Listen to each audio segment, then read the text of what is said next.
What do we do with Malik Nabers if we own Malik Nabers? Are we getting rid of him? Are we trading him away? What do we do if we don't own him?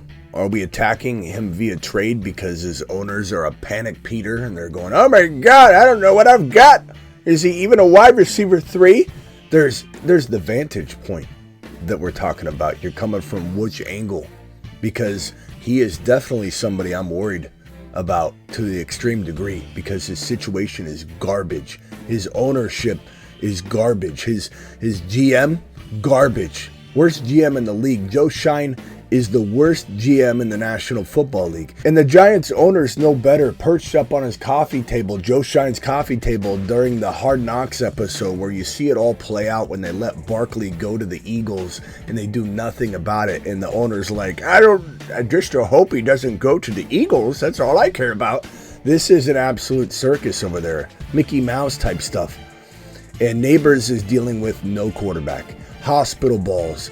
Injury risk because of said hospital balls. I've said this for months now, that this is probably the most likely to get injured top 5 to 10 wide receiver in the National Football League, and it has nothing to do with his inability or ability to stay healthy. It has to do with the hospital balls that are delivered to him by his, if you could even call him a quarterback.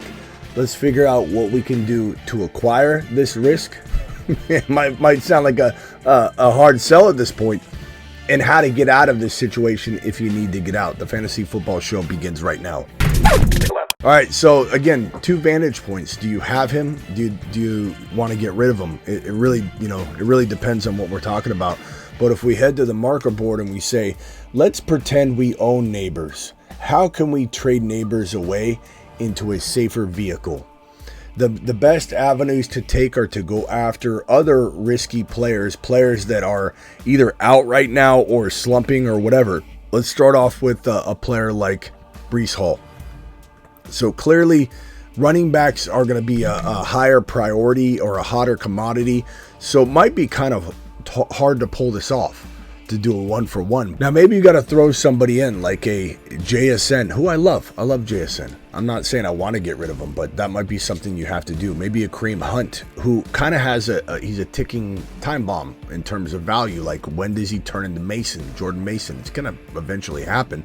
He might be involved in the receiving game. I think he will be, in fact, but he's not going to hold Pacheco off from the first and second down work when Pacheco's back in probably 1 to 2 weeks.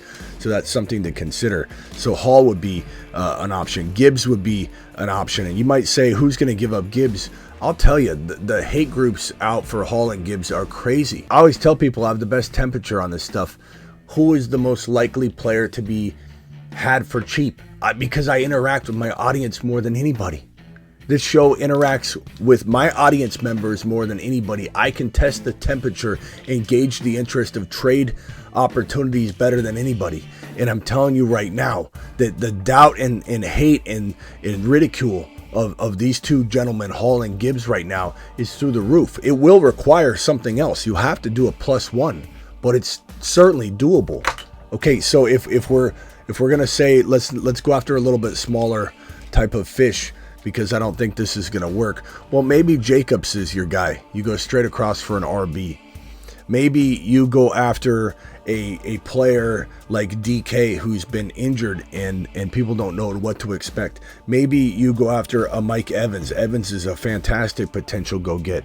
Maybe you give up a little bit more and you go get a Puka Nacua, who people are worried about getting re-injured and they're just not sure what to expect. There's no way you're doing this straight up, but Nabers and Puka are not far apart when you throw in an additional piece right here. Maybe you've got Kyler Murray. Maybe you've got somebody you're not using at QB. Maybe you've got you've got Otten, who you picked up, or you've got a player like Hawkinson, who you picked up, and you can throw Hawkinson and Nabers and get Puka Nacua. It's not as hard as you think. Or even a Cooper Kupp, potentially. All you got to do is muddy the waters, cloudy the situation up, and lay the risk off of Nabers. Think of it like this. If I was to try and trade Nabers straight up for a player like, let's call Puka. Let's use Puka as the example.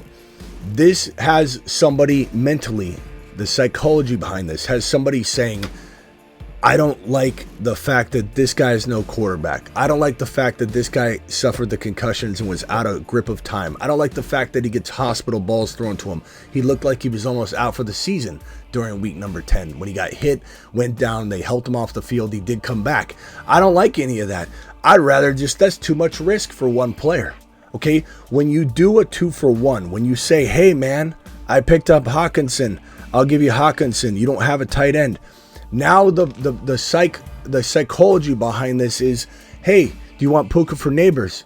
Nabers, he could be a top 5 wide receiver. He could be a guy that gets some sort of turnaround situation going on and has 10 touchdowns from here on out. He could be. There all of a sudden there's the could be's, and maybe he will. What if? These are all positive things that you start to look at. Why? Because you've muddied up the waters. You've made it confusing. When you lay the risk off, and this guy's not the sole provider of the trade. When you lay the risk off and say, hey, you're going to hold some of the responsibility here, Hawkinson, it makes all of the good qualities stand out. When it's just Nabers versus Puka, all the owner can think of that's trading Puka away for Nabers is all the negatives. They're too tall. They're too loud. You can't even see through any of the noise. Once you take some of the risk level and responsibility off the plate of Nabers and you put it on that second player, this is why 2-for-1s work psychologically. People don't break this down. I'll break it down for you. Even with the cold right now, I'll break it down for you. This allows the risk level to be lifted, and now the clouds have moved, the dust has settled, and all of a sudden you see all the upside stuff. Oh, well, what if he, this is how you do a 2-for-1. And a Nabers and Hawkinson when you have Otten, or Nabers and Hawkinson because you still have Laporta and you trusted me and you believed in him, and now you're getting what Laporta is going to give you all year. Puka. This is a great trade. Cooper Kupp, this is a great trade. Nabers for, you could go after Monty if you wanted to. Monty straight up. You could go after a player like, I mean, hell, I would throw Nabers into a straight up Nabers for Debo trade. And the reason this will work is because Debo had a pretty mediocre game, and the week prior he got hurt again. And so his owners don't trust him at all. His owners probably trust him less than owners trust Nabers. And maybe that's for a good reason. Maybe this is like a fair disappointment swap. But I look at the Niners and I say, what? The team is amazing, right? The opportunities are plentiful. He plays on a great team. If you put two players side by side and one is slightly better than the other, but on a worse team, that player on the great team might be a better player for you to have. Most times they will be. Whenever things are very close, err on the side of what team is the better team, the more potent team. Players on great teams score points. I can almost promise you that if he stays healthy, which is the problem, that he'll have more opportunity than Nabers to get in the end zone. Maybe Nabers gets fed more targets, but some of the targets are uncatchable, so it doesn't really even matter that the volume is greater for Nabers. Deebo Samuel has the ability in his offense to be a top 5 to 10 wide receiver. Nabers has the ability to be, we'll call it 6 to 7 to 12, maybe 7 to 15, but the problem is his floor is so much lower because of the quarterback play and the offense not living near the red zone ever. The appearances in the red zone are going to be far lesser, and even if they do appear in the red zone, who's going to vulture the touchdown? Danny Dimes running a bootleg?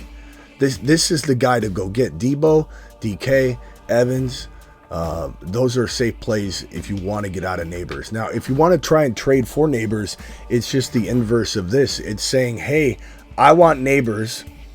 I have players like Mooney. I have players like Hawkinson, Tracy, maybe Kareem Hunt, who, like I said, is kind of on borrowed time in a way. You have JSN, who just went crazy. I still like JSN a lot. You got that extra QB because you were a student. You picked up the right amount of quarterbacks instead of listening to the noise of you only need one. Sometimes I draft 3 really good quarterbacks because injuries happen and these kind of trades develop. And that's the way I think some people need to start thinking about this. There's a lot of, a lot of value in trades. Some leagues are won via trading. Some leagues are won via management. You need a right combination of everything. Other players I would maybe look to trade away. J.K. Dobbins, and I do a plethora of these guys in 1, 2 or 3 for 1. Swift, I would trade Swift for Nabers.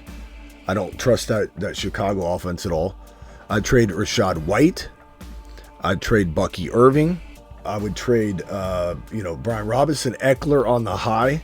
Those are just a few names. As far as wide receivers, I'd give up a player like Ladd in a deal, where you're combining multiple players. Again, the concept here is 2 for 1. You're giving up 2 of these guys. I'm just throwing as many out there to capture as many of your situations as I can. Olave banged up. Someone might be ambulance chasing and going, well, he comes back. I'd give up Olave and somebody for Nabers in a heartbeat. DJ Moore, I don't trust that offense at all. Keenan Allen, Amari Cooper, Ridley off of a big game. These are all easy trades to go get Nabers. 2 of these guys to go get Nabers. 3 of these guys in some cases to go get Nabers. Trading for Nabers is not that hard. He's had multiple games missed with a concussion that disappointed everybody, then came back and has done nothing since. And his offense is putrid. People are like, I don't know about this situation anymore. And the biggest thing you need to keep in mind, the owner that has Nabers is almost surely, because they spent too high of a draft pick on him, like I said not to, they're almost surely not winning. They're almost surely a 3 or 4 at most win team. So they're desperate. They're not going to cling to their draft value and say, I drafted him too high. They will trade him. If you don't trade for him on the low, you will be shocked when you open up the elevator doors and walk onto the 4th floor and you see Bob from accounting at the water cooler going, got Nabers this morning from Bill over in Repo. Ripped them off. And you're going to say, why didn't I listen to Smitty? I should have went after him. And I didn't do it. What was I thinking? I could have had Nabers for pennies on the dollar. But I just didn't want to listen to Smitty. Don't forget I'm on Patreon. The Patreon is the best place to be, in my opinion. It's a live chat. $10 a month. It's patreon.com/thefantasyfootballshow. Link in the description.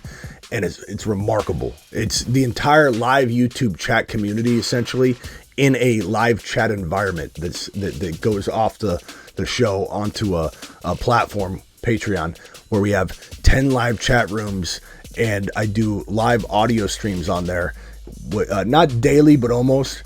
And they're replayable, so if you miss it, you can listen to it later. Don't forget Underdog, promo code Smitty. They'll match your first deposit up to 50%.